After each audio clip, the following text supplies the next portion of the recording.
Good morning, folks. Starting with an interesting and somewhat unexpected story from earlier this month. Atmospheric mercury apparently is mechanistically forced from the upper layers down to the ecosystem when cracks in the ice cause strong temperature mixing starting just above the surface. The notion of significant atmospheric mercury is likely novel to many in this community, so I've got a 2008 technical report on the relevant factors, causes, and concerns surrounding atmospheric mercury, linked for you in the About tab below the video. Quick notice for those who like attending or commenting at these open forums.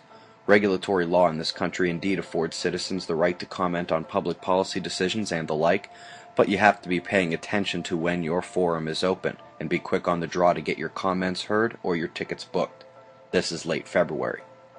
Last news for today is that my talk at the Electric Universe Conference 2014 has been moved to opening night after Dave Talbot and Wal Thornhill. Let's go to the weather because we have a lot going on. That downpour north of Madagascar is being called biblical, epic, devastating.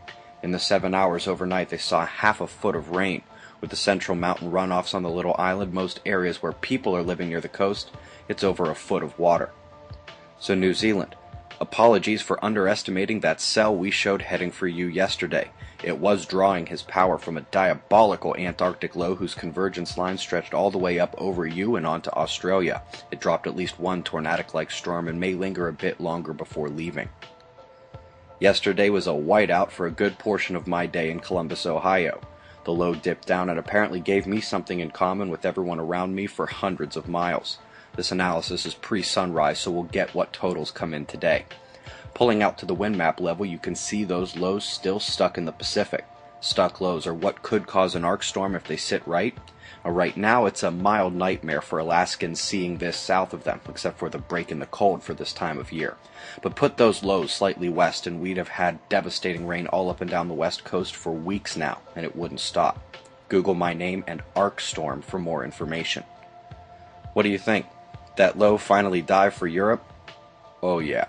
Didn't know when it would happen, but it did. The North Atlantic low has a thing for British accents, but doesn't know how to enter a party without making a mess. It certainly did that overnight in the UK and is expected to continue tonight.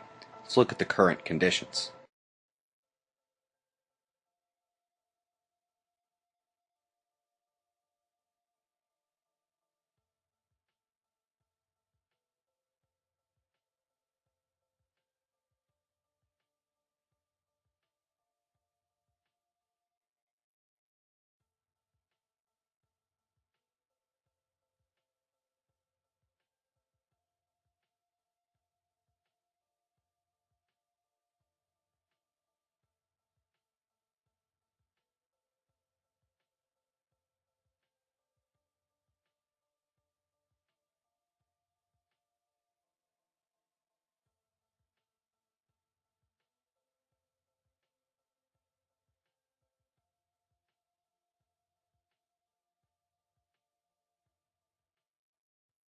So what do we see here?